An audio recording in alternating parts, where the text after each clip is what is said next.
வணக்கம் மக்களே, welcome back to களத்தின் ஒலி. உங்களின் குரலாய் நான் ஒலிப்பதில் மிக்க மகிழ்ச்சி. கூட்டி கழித்து பார்த்தா கணக்கு சரியாக வருதுல்ல அப்படிங்கிற மாதிரி தான் இருக்குது. ஏன்னா கிட்டத்தட்ட 35% வாக்குகள், 108 சீட்ஸ், என்ன அப்சல்யூட் மெஜாரிட்டி வரவங்கன்னு சொன்னால் அது மட்டும் வரல. பட் ஸ்டில் என்னை பாராட்டின ஒருத்தருக்கு நன்றி. அண்ட் இப்போ என்ன சொல்கிறாங்க அப்படின்னா, அடுத்த 14 நாள் இருக்கு இல்லையா, இந்த 14 நாள் அப்படிங்கிறது டிவிகேக்கு டெஸ்டிங் டைம்ஸ். அவங்க எப்படி அவங்கள ப்ரூவ் பண்ண போகிறாங்க அப்படிங்கிறதெல்லாம் நிறைய பேர் பேசிக்கிட்டு இருக்காங்க. ஆக்சுவலி இது யாரோட டெஸ்டிங் டைம் அப்படின்னா டிஎம்கே. என்னடா பைத்தியக்காரத்தனமாக பேசுகிற, டிவிக்கு தாண்டா 108 சீட்டு, அவங்க தாண்டா ப்ரூவ் பண்ணணும்னு பார்த்தீங்கன்னா கிடையாது. DMK should prove their loyalty to people. DMK அவங்களோட கொள்கையின் படி நிற்கிறாங்களா, டிஎம்கே மக்களுக்காக இதை பண்ண போகிறாங்களா, இல்லை டிஎம்கே ஒரு பொலிட்டிக்கல் ரிவெஞ்ச் எடுக்க போகிறாங்களா டிவிகே மேலே அப்படிங்கிறது இந்த அடுத்த 14 நாளில் தெரிஞ்சிடும். மக்கள் என்னடா சொல்கிறீ, புரியலையடா அப்படின்னு கேட்டிங்கன்னா வெயிட் பண்ணுங்கள், இந்த வீடியோ ஃபுல்லாக பாருங்கள், உங்களுக்கு புரியும். ஏன்னா இதில் இருக்க மேத்தமேட்டிக்ஸ் கணக்கு, அரசியல் கணக்கு, அட்மினிஸ்ட்ரேஷன் கணக்கு எல்லாம் இந்த வீடியோவில் பார்க்க போகிறோம். ஏன்னா நம்ம கணக்கில் கொஞ்சம் ஸ்ட்ராங் இல்லையா. So stay tune till the last. அதற்கு முன்னாடி இந்த வீடியோ பிடிச்சிருந்தா இந்த வீடியோ லைக் பண்ணிக்கோங்க, இந்த சேனலை சப்ஸ்கிரைப் பண்ணிக்கோங்க. உங்களோட கமெண்ட்ஸ் எதுவும் இருந்தால் கமெண்ட் செக்ஷனில் ட்ராப் பண்ணுங்கள். ஒரு ஹெல்தியான உரையாடல் வச்சுக்கலாம். Let's get into the video. So first result என்ன அப்படிங்கிறத பார்ப்போம். மக்களே, தமிழ்நாட்டில் மொத்தம் பார்த்தீங்கன்னா 234 தொகுதிகள். இதில் ஆட்சி அமைக்கணும்னா 118 சீட்டு தேவைப்படும். இந்த 118 சீட்டில் டிவிக்கு எவ்வளோ ஜெயிச்சிருக்குன்னா 108 சீட்டுகள் ஜெயிச்சிருக்கு. DMK 59 seat, AIADMK 47, Congress 5, Pattali Makkal Katchi 4, Indian communist 2, Marxist communist 2, Indian Muslim league 2, VCK 2, DMDK 1, Amma மக்கள் முன்னேற்ற கழகம் 1, பிஜேபி 1. பிஜேபி வந்து பார்த்தீங்கன்னா உதகமண்டலத்தில் வின் பண்ணியிருக்கு. ஸோ இதுதான் 234 சீட்டினுடைய பிரேக்கப். இதில் வந்து பார்த்தீங்கன்னா விஜய் வந்து 2 தொகுதியில் போட்டிட்டு இருக்காரு. அதனால என்ன பண்ணோம்னா, விஜய் ஒரு தொகுதியை ரிசைன் பண்ணோம் அடுத்த 14 நாளுக்குள்ள. அதனால டிவிக்கு ஒரு டோட்டல் கவுண்ட் 107 ஆயிடும். அண்ட் டோட்டல் சீட்ஸ் பார்த்தீங்கன்னா 234 ஆயிடும், 33 ஆயிடும். இருந்தாலும் இப்பயும் 118 சீட் இருந்தால் தான் ஆட்சி அமைக்க முடியும். அடுத்து வந்து பார்த்தீங்கன்னா ஒரு ஆட்சி நடக்கும்னா சபாநாயகர் வேணும். ஸோ இனிஷியலாக என்ன பண்ணுவாங்கன்னா, ஒரு புரோட்டம் ஸ்பீக்கர், இடைக்கால சபாநாயகரை நியமிப்பாங்க.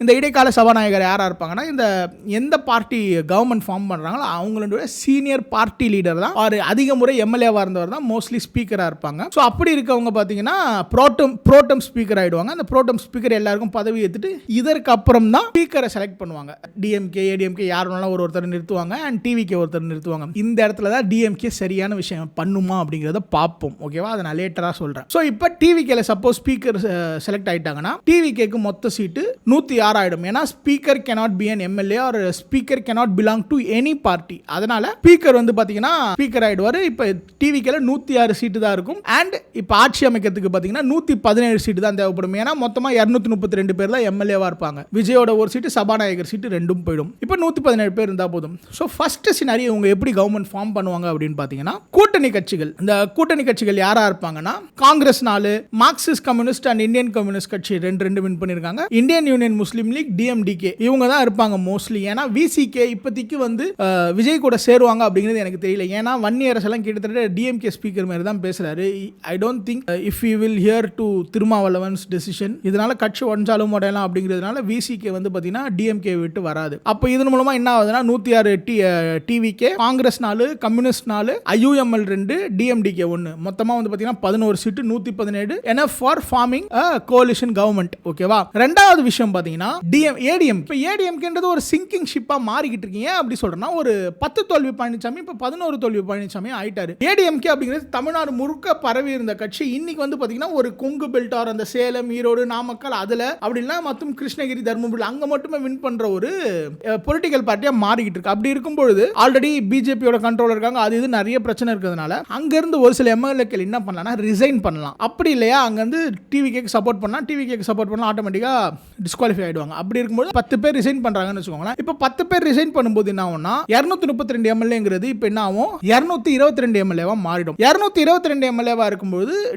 டிவிகேக்கு 212 பேர் இருந்தா போதும். அதாவது காங்கிரஸ் மற்றும் கம்யூனிஸ்டோட சப்போர்ட் இருந்தா போதும், கவர்மெண்ட் ஃபார்ம் பண்ணிடலாம். இதன் பிறகு வந்து என்ன நடக்கும்னு பாத்தீங்கன்னா, பை எலெக்ஷன்ல விஜய் வெக்கேட் பண்ண சீட்டு, சபாநாயகர் வெக்கேட் பண்ண சீட்டு மற்றும் 10 ஏடிஎம்கே சீட்டு, இப்போ மொத்தம் 12 சீட்டு. இந்த 12 சீட்டும் வின் பண்றாங்க ஈஸியா. சோ 106 + 12 118 டிவிகே மட்டுமே வின் பண்ணிருப்பாங்க. ஓகேவா, இது ஒரு விதம். அது சினாரியோ பாத்தீங்கன்னா, டிஎம்கேல இருந்து இதே மாதிரி ஒரு 5 இல்ல 6 பேரோ வந்து அங்க இருந்து விஜய்க்கு சப்போர்ட் பண்ணாங்கன்னா, ரிசைன் பண்ணி திருப்பி பண்ணாங்கன்னா அதே மாதிரி சிமிலர் சினாரியோ வரும். ஓகேவா மக்களே, இது வரைக்கும் பாத்தீங்கன்னா நம்ம மெஜாரிட்டி கவர்மெண்ட் டிவிகே ஃபார்ம் பண்றதுக்கான சினாரியோஸ் பார்த்தோம். இப்போ மைனாரிட்டி கவர்மெண்ட் ஃபார்ம் பண்றதுக்கான சினாரியோ பார்ப்போம். ஃபர்ஸ்ட் சினாரியோ வந்து பாத்தீங்கன்னா டிஎம்கே இன்வால்வ் பண்ணும். ஏன் அப்படின்னா, இப்போ டிஎம்கே தொடர்ந்து என்ன சொல்லியிருக்குன்னா, விஜய் வந்தா பிரசிடென்ட் ரூல் வந்துரும், விஜய் வந்தா கவர்னர் ரூல் வந்துரும் அப்படிங்கிற பல விஷயங்களை அவங்க சொல்லிக்கிட்டே இருந்திருக்காங்க. பண்ணிருக்காங்க. இந்த கவர்னர் ரூலையோ பிரசிடென்ட் ரூலையோ டிஎம்கே நினைச்சா தடுக்க முடியுமானா கண்டிப்பா நினைச்சா தடுக்க முடியும். எப்படி? ஃபர்ஸ்ட் சினாரியோ பாத்தீங்கன்னா, இப்ப டிஎம்கே என்ன சொல்லணும்னா, அவங்களோட எம்எல்ஏஸ் யாருக்கும் ஓட் பண்ணாதீங்க அப்படின்னு விப் இஷ்யூ பண்ணுவாங்க. விப் இஷ்யூ பண்ணதா ஏன்னா, நீங்க இதுக்கு ஓட் அளிக்கணும், நீங்க இதுக்கு ஓட் அளிக்க கூடாது, இல்ல இது உங்க இஷ்டம் அப்படின்ட்டு 3 விதமா விப் இஷ்யூ பண்ணுவாங்க. நீங்க கண்டிப்பா வரணும்னு ஒண்ணு, வந்து ஓட்டு போடணும்னு ஒண்ணு, வர வேணாம் அவ்வளவு அவசியம் இல்லை அப்படிங்கிற 3 விதமான விப் இஷ்யூ பண்ணலாம். அப்படி விப் இன்னும் எப்படி இஷ்யூ பண்ணுவாங்கன்னா, நீங்க யாரும் வரணும்னு அவசியம் இல்லை, அப்படின்னா வந்தாலும் ஓட்டு போடணும்னு அவசியம் இல்லை, ஒரு விப் இஷ்யூ பண்ணிட்டாங்கன்னா என்ன ஆகும்னா 58 பேரும் ஓட்டு போட மாட்டாங்க. 58 பேர் ஓட்டு போடலன்னா என்ன ஆகும்னா 233 ஓட்ஸ்ல 175 ஓட்டு தான் பதிவாகும். அப்படி பதிவாகிற 175 ஓட்ல மெஜாரிட்டி வந்து பாத்தீங்கன்னா 88 சீட். தாவேகா சாதாரணமாவே 106 சீட் இருக்கும், அவங்க 106 சீட் இருக்கும், அதுவே வித் காங்கிரஸ் ஆர் யாரு கூட கூட்டு சேர்ந்தாங்கன்னா 119 சீட் ஆர் 118 சீட் அவங்க இருக்கும். ஈஸியா கவர்மெண்ட் ஃபார்ம் பண்ணலாம். பட் ஸ்டில் ஒரு மைனாரிட்டி கவர்மெண்ட் தான். அடுத்து வந்து பாத்தீங்கன்னா டிவிக்கு என்ன பண்ணலாம்னா, ஒரு ஸ்பீக்கர் சீட்டை டிஎம்கேக்கு கொடுக்கலாம். ஸ்பீக்கர் சீட்டை டிஎம்கே கொடுத்துட்டு என்ன சொல்லலாம், ஒரு 20 பேர் ஆப்சென்ட் பண்ண வச்சிருங்க. இது நடக்காததெல்லாம் இல்ல. டிஎம்கேக்கு வந்து ஸ்பீக்கர் சீட்டு கொடுக்கிறது அப்படிங்கிறது 1996ல பிஜேபி வந்து லோக்சபா எலெக்ஷன்ல என்ன பண்ணாங்கன்னா 161 சீட்டு, காங்கிரஸ் 140 சீட்டு கிட்ட வாங்குவாங்க. So BJP will be called to first to form the government. அப்ப என்ன பண்ணுவாங்கன்னா பிஏ சங்மா அப்படிங்கிற ஒரு காங்கிரஸ் ஆளை வந்து சபாநாயகரா அமைப்பாங்க. அப்படி அமைக்கும்போது அவங்க என்ன சிக்னலிங்னா, எனக்கு தெரியும் இது கொஞ்சம் கிரம்பிளான சிச்சுவேஷன் தான், பட் நம்ம எல்லாரும் ஒற்றுமையா போலாம் அப்படிங்கிற ஒரு சிக்னேச்சர் தான். அப்படி இருக்கும்போது டிவிகேவும் அந்த மூவ் பண்ணுவாங்க. பண்ணி அந்த டிஎம்கேல இருந்து யாராவது ஒருத்தர் சபாநாயகர் ஆக்கிட்டு ஒரு 20 பேர் ஓட்டு போட வராதீங்க, இல்ல ஒரு 30 பேர் ஓட்டு போட வராதீங்கன்னு சொல்லிட்டாங்கன்னா ஆப்சென்ட் ஆயிடுங்கன்னு சொல்லுவாங்க. என்ன ஆகும்னா, இப்ப இவங்களுக்கு வந்து சபாநாயகர் சீட்டுக்கு ஒட்டுக்கிறதுனால தான் இவங்க 30 பேர் வந்து ஓட்டு போடாம இருக்காங்க அப்படின்னு குவிட் ப்ரோக்கோ காமிப்பாங்க. அது இல்லாம இருக்கணும்னா ஆப்சென்ட் பண்ண சொல்லுவாங்க. ஆப்சென்ட் பண்றதுனா எனக்கு ஹெல்த் சரியில்லை அப்படின்ட்டு ஆப்சென்ட் ஆயிட்டாங்கன்னா அதை எதுவும் பெருசா क्वेश्चन பண்ண முடியாது. அதனால என்ன நடக்கும்னா, ஒரு 30 பேர் ஆப்சென்ட் பண்ண சொல்லுங்க அப்படின்னு சொல்லுவாங்க. சோ 233ல 30 பேர் போச்சுன்னா 203. இதுல லீடு காமிக்கிற 103 பேர் வேணும். இவங்க கிட்ட 106 பேர் இருக்காங்க. வித்தவுட் காங்கிரஸ் ஆர் எந்த கூட்டணி கட்சியும் இல்லாமலே இவங்களால ஸ்டில் அவங்களோட மெஜாரிட்டியை ப்ரூவ் பண்ணி கவர்மெண்ட் அமைக்க முடியும், மைனாரிட்டி கவர்மெண்ட். அடுத்து பாத்தீங்கன்னா அதே மாதிரி டிஎம்கே மாதிரி ஏடிஎம்கேவும் நாங்க ஓட்டு போடல அப்படின்னு சொல்லி டிவிகேக்கு ஒரு வாய்ப்பு தரலாம். அது ஒண்ணு. அடுத்து வந்து பாத்தீங்கன்னா ஃப்ளோர் டெஸ்ட் டிமாண்ட். எப்பவுமே ஒரு சில ஜட்ஜ்மெண்ட்ஸ்லாம் என்ன சொல்லுதுன்னா, எல்லா டைமும் வந்து ஒரு கவர்மெண்ட் ஃபார்ம் பண்றாங்கன்னா அவங்க ஃப்ளோர் டெஸ்ட்டை இது பண்ணணும்னு அவசியம் இல்லை. யாராவது ஒரு கட்சி வந்து நீங்க ஃப்ளோர் டெஸ்ட்ல ப்ரூவ் பண்ணி காமிங்க அப்படின்னு சொன்னா மட்டும் அவங்க ப்ரூவ் பண்ணா போதும்.